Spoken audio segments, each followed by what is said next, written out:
Éxodo 13, qué interesante estos pasajes que vamos a leer. Éxodo 13, versículo 11.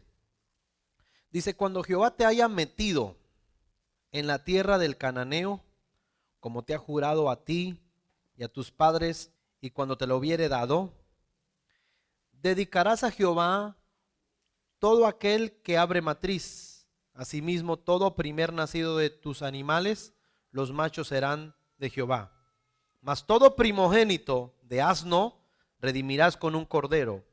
Y si no lo redimieres, quebrarás su cerviz, también redimirás al primogénito de tus hijos. Versículo clave. Y cuando mañana te pregunte tu hijo diciendo ¿qué es esto? Le dirás, Jehová nos sacó con mano fuerte de Egipto, de casa de servidumbre. Y en endureciéndose Faraón para no dejarnos ir, Jehová hizo morir en la tierra de Egipto a todo primogénito, desde el primogénito humano hasta el primogénito de la bestia. Y por esta causa yo sacrifico para Jehová todo primogénito macho y redimo primogénito de mis hijos. Y dice el 16, y te será pues como una señal sobre tu mano y por un memorial delante de tus ojos, por cuanto Jehová nos sacó de Egipto con mano fuerte.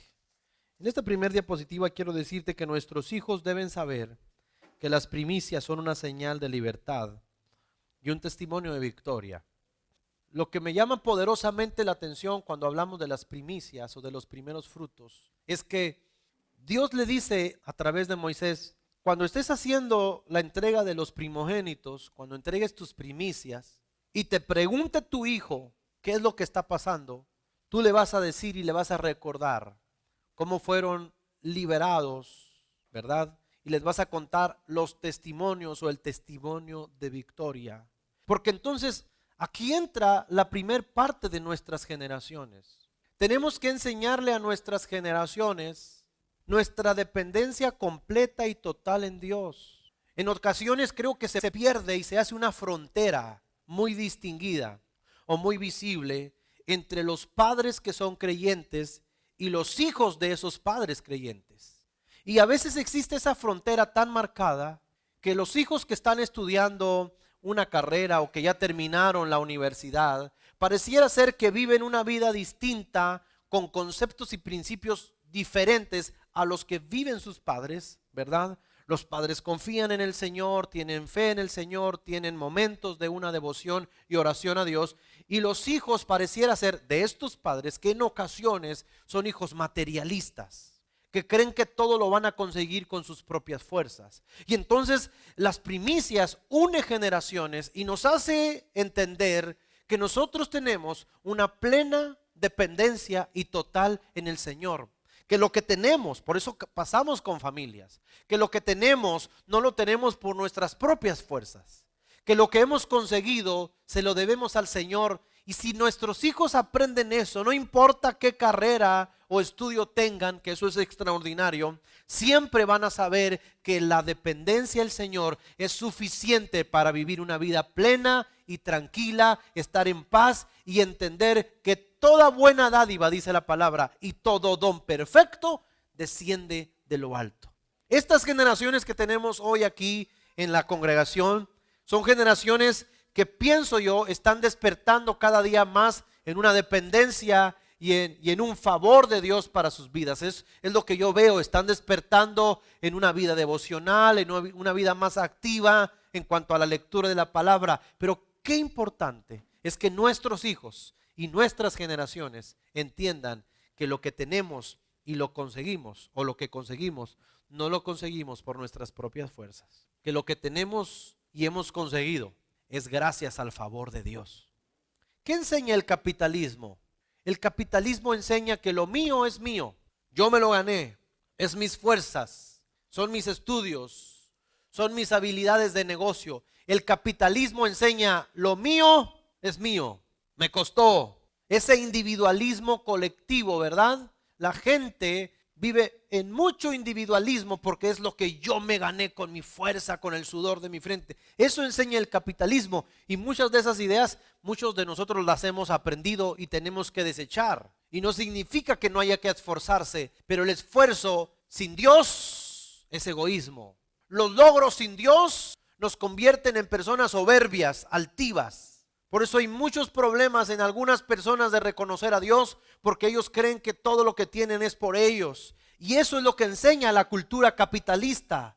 Entiéndase por capitalismo una ideología donde las democracias, en donde existe el capitalismo, es casi en todas las democracias, representan personas que creen que todo lo que logran, lo logran por sus propias fuerzas. Y si eso no se elimina de nosotros, puede que llegue un momento que creamos que no necesitamos de Dios y que veamos la iglesia o las cosas de Dios o a Dios mismo como alguien a quien le vamos a hacer un favor, pero yo puedo con mis propias fuerzas. Y ya nos dimos cuenta en las historias de la Biblia que todo hombre o mujer o nación que ha querido avanzar por sus propias fuerzas ha tenido que entrar al mundo del fracaso.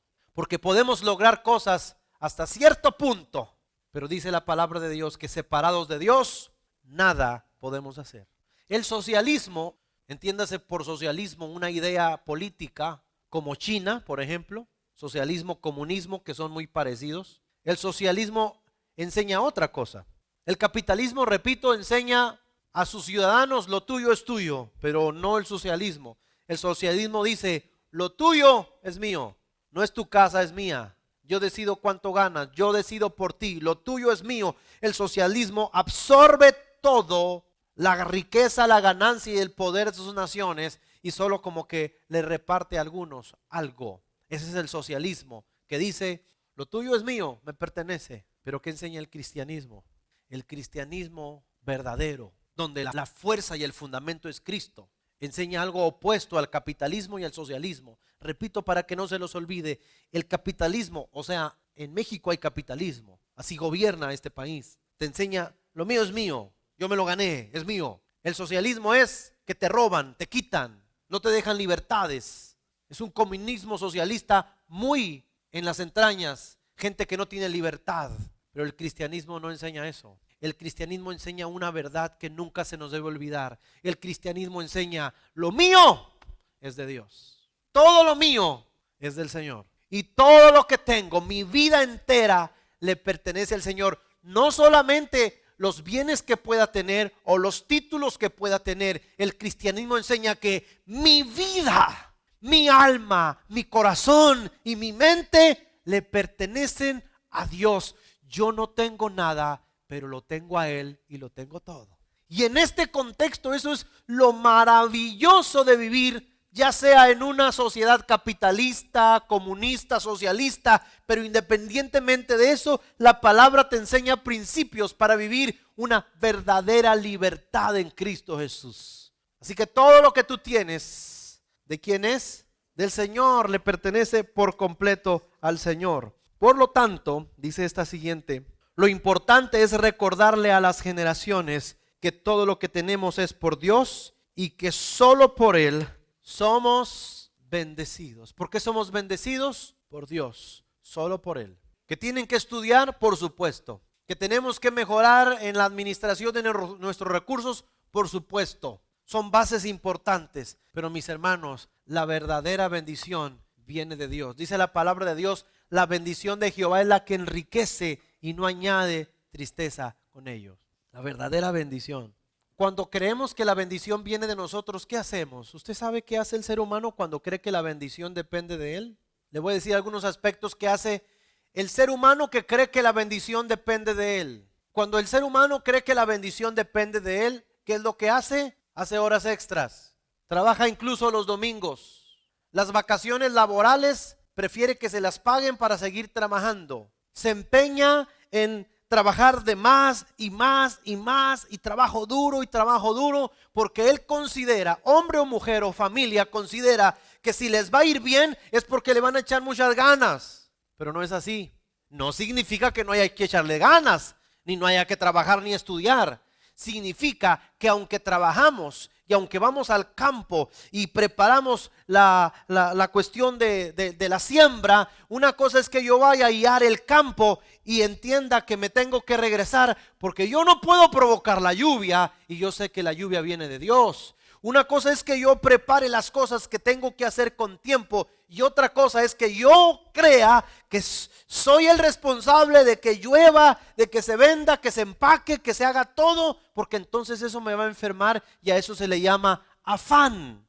No sabe cuánto o resistencia o dolor o confusión tal vez puede causar en una persona que no tiene los pies correctos en la base que es Jesús, que es la roca, cuando tenemos que hacer un acto como esto. Porque la idea es, voy a dar el primer sueldo, voy a perder un sueldo. No, no es que no se pierde un sueldo, se demuestra una dependencia. Dependo del Señor, y mi dependencia es tal que todo el año te voy a demostrar de quién dependo, quién es mi fuente, quién es mi fortaleza, en dónde está parada mi vida. Porque cuando tú tienes esa confianza, por eso la Biblia habla mucho de la confianza, y la fe está muy ligada a la confianza. Cuando tú tienes una confianza plena en el Señor, los acontecimientos presentes o lo que tus ojos puedan ver no influyen sobre ti. Por eso la Biblia dice, por fe andamos, no por vista.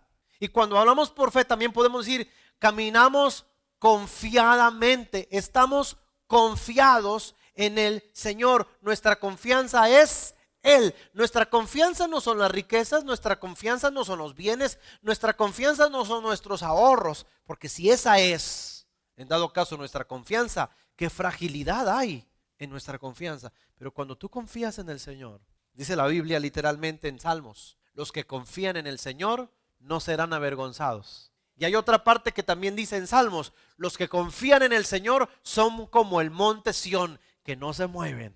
No tendremos entonces este 2021, en todo caso, por así decirlo, o suponiendo, no tendremos por qué afanarnos y preocuparnos cuando sabemos que hemos hecho lo que teníamos que hacer y que lo demás depende de Dios, no de nosotros. Hay cosas que dependen de nosotros y hay cosas que dependen del Señor. Ahora, quiero que ustedes me acompañen, por favor, a Éxodo, capítulo 23, estábamos en el 13, Éxodo 23, 19. ¿Lo tienen? Éxodo 23, 19 dice así: las primicias de los primeros frutos de la tierra traerás a la casa de Jehová tu Dios. Quiero explicar en la siguiente diapositiva que dice, traer pone de manifiesto que algo no es nuestro. Fíjese cómo dice el versículo, las primicias de tus primeros frutos traerás. Traer y dar no es lo mismo. Dar es algo que es tuyo, traer es algo que tienes que devolver. Nosotros no dimos las primicias, las trajimos, porque le pertenecen ¿a qué? A Dios. Y porque en este 2021 vamos a conquistar muchos territorios, vamos a llegar a muchas conquistas, pero no queremos tener lamentaciones. Y no estamos en contra de que el Señor pruebe nuestra fe y nuestro corazón, solo que no es lo mismo una prueba que una consecuencia. Queremos vivir como Dios ha establecido en sus principios, en sus mandamientos. Y cuando habla de traer, es devolver, es entregar. La primicia le pertenece a Dios, por eso la entregamos. Y al entregar las primicias comprendemos que no perdemos un salario, más bien aseguramos un año completo de paz y bienestar. No estamos perdiendo. No se pierde cuando le damos a Dios. No se pierde cuando le devolvemos a Dios. No perdemos, ganamos, y ganamos mucho, porque además nuestra vida ya de por sí le pertenece al Señor. Ahora, hay un efecto espiritual cuando ponemos a Dios primero. Las bendiciones nos siguen y eso es lo que significa ser bendecidos. Hay un efecto, las bendiciones nos siguen. ¿Recuerda lo que dice Mateo 6:33? Buscad primeramente el reino de Dios y todas estas cosas vendrán. Dice el Salmo 23, ciertamente el bien y la misericordia me seguirán. ¿Cuántos días? Todos los días de mi vida. Entonces debemos comprender que nosotros al hacer lo correcto nos convertimos en objetos de bendición. Las bendiciones te van a perseguir, hermano, y te van a alcanzar.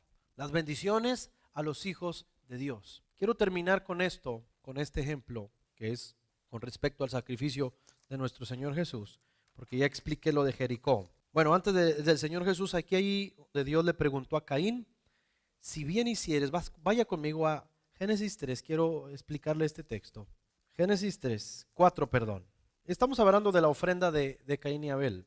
pero esto me llamó mucho la atención y ahí quiero dejar esta verdad en tu corazón. Génesis 4, versículo 6. Entonces Jehová dijo a Caín: ¿por qué te has ensañado y por qué ha decaído tu semblante? Y fíjense la pregunta que Dios dice: si bien hicieres, ¿no serás enaltecido? Y si no hicieres el bien, el pecado está a la puerta. Quiero que me ponga atención porque esta es una revelación desde mi punto de vista, muy importante, algo que tú debes saber. La pregunta y la declaración la hace Dios, y Dios está diciendo: Caín, si bien hicieres, ¿no serás enaltecido? Hay una revelación. Lo que Dios está diciendo es: yo no puedo minimizar ni empequeñecer a los que hacen lo correcto. Si haces lo bueno, si haces el bien, ¿acaso no serás enaltecido?